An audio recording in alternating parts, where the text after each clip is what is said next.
integrating post-broody chicks back into the flock can be really, really tricky, especially if they're silkies like we've got here. So I'm going to share 3 tips that I've developed for a stress-free integration. So if you're new here to my channel, welcome. My name is Leslie and welcome to our little backyard garden we call Soil and Soul. 3 years ago we turned our backyard grass into an edible garden, and now this garden is my happy place where I work on improving the health of the soil, and in turn it improves our health and well-being. So come and join me today. There seems to be a lot of information online to help people understand how to identify a broody chick and how to break the cycle. But I don't know whether silkies are different, but they get really aggressive with each other once that post-broody chick has been released from her broody cage. They chase them away from the food and the water, and I don't know, it just seems as if the pecking order needs to be re-established. I don't know. But so I've developed a couple of ways that really help our chicks just integrate really quietly, really stress-free. And in this video, I'd like to show you each of those 3 tips that I've developed. So let me introduce you to our little flock of 4 silkies. There's Henny Penny and Snowball. They're the 2 white ones. And Rusty and Dusty are the 2 little brown chicks. So our 4 little chicks are a welcome addition into our backyard garden. They provide us with eggs and lots of fertiliser and lots of chicken litter. I call it chicken litter because once I put in a bale of hay into their run, they'll just kick it all over, dig it through and fertilise it. And after a month, I've got an amazing fertilised chicken litter for the garden and the compost. And above all, they're very entertaining. Unfortunately, Silkies go broody often. Apparently, they're one of the 3 top broody breeds. So if I leave eggs in the nest, it just seems to trigger them. They get very agitated and territorial, and if 2 go broody at the same time, well, it's just full-on warfare in the nesting box because the other 2 can't get into the nesting box to lay their eggs. The little silkies, they'll sit there for 24 hours, 7 days a week, trying to hatch those unfertilised eggs or a golf ball that I might have put in there to trick them. But they'll reduce their food intake and their water intake. They'll fast trying to hatch these little eggs that aren't fertilised. Their body temperature raises, and you really need to break the cycle because there's no rooster here, there's nothing going to happen. Okay, tip number 1. Divide up the chicken run to give the little post-broody chick an opportunity to get out of the cage, stretch her legs, have a little roll around in the dirt, to be able to have a feed and a drink out in the open. She'll run around and flap her wings and she'll go digging for worms. So that I do that for a couple of hours. So let's have a look at the run that we've created here. So this run goes all the way across our backyard. That tomato plant just decided to volunteer itself there. And I've got the cage in here, the broody cage in here. I'll show you a better picture of it in a minute, but it's shaded. It's surrounded by protection on 3 sides.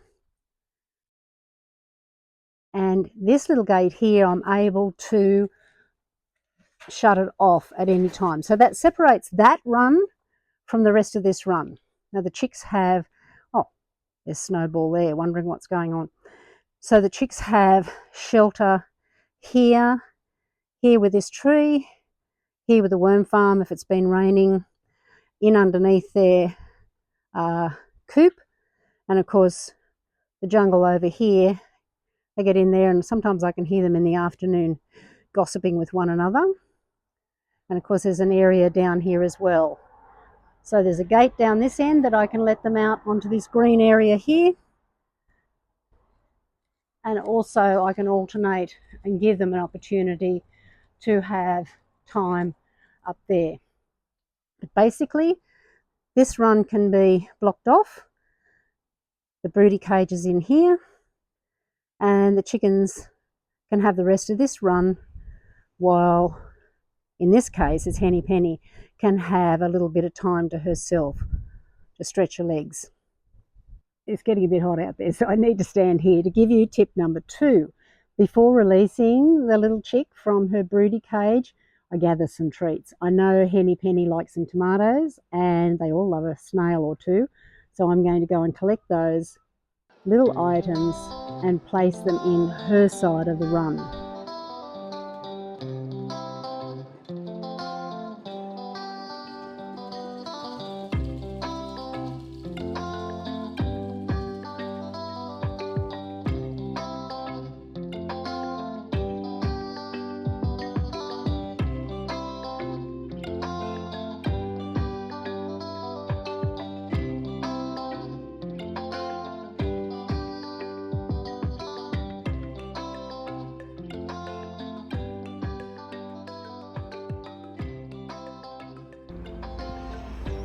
So let's have a look. I've got some food I collected this morning.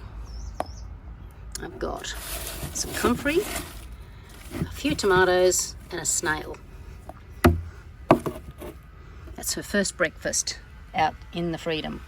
And tip number 3, then she can be released into her separate run. She's got her own food and water and some treats, and she can spend a few hours just stretching her legs and having a nice little flap around before I open the gate up and let them come together.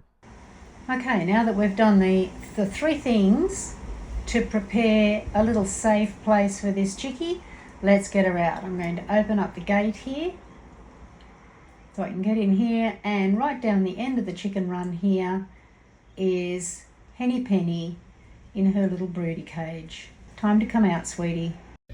Here we go. You want to come out now? Time to come out. Okay, look. Come on. Some comfrey leaves. Don't get scared. Come on. Come on. Some tomatoes.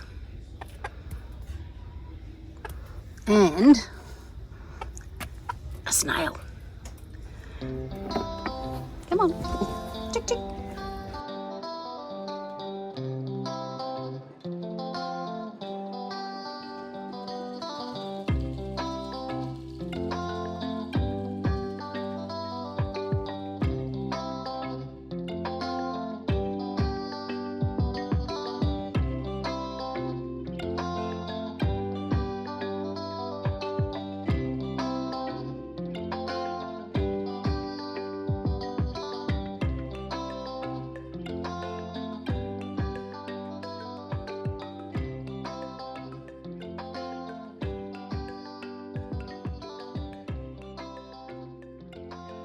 So once a couple of hours have passed and I can open up the divider and the chicks come together, there's no pecking, there's no jumping on each other and trying to peck their feathers out of the back of their head and chasing them away from food, none of that.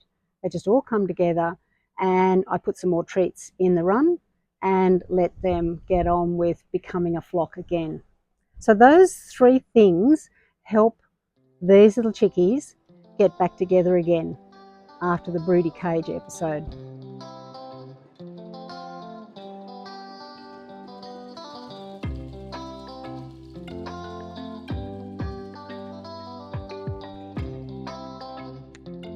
So I'm going to let the video run for a few minutes.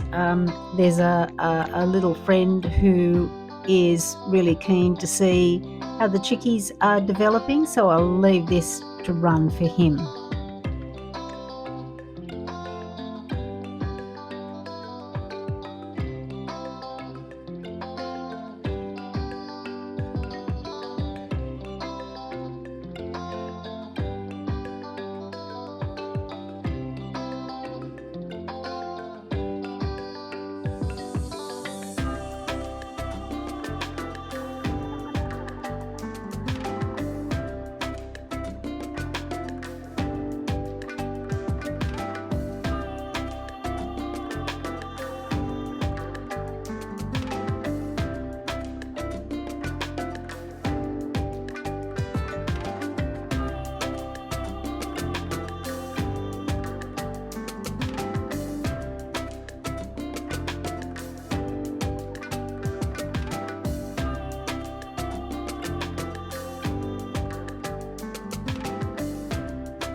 So I hope you've enjoyed this little video and my 3 simple tips that seem to be working for me. If you've got some other ideas, especially if you've got silkies, please add a comment below, because I'm still learning and I'm still trying to keep our little chickies happy. And so please give me a like if this video has helped you. So that's all from me today. So happy gardening.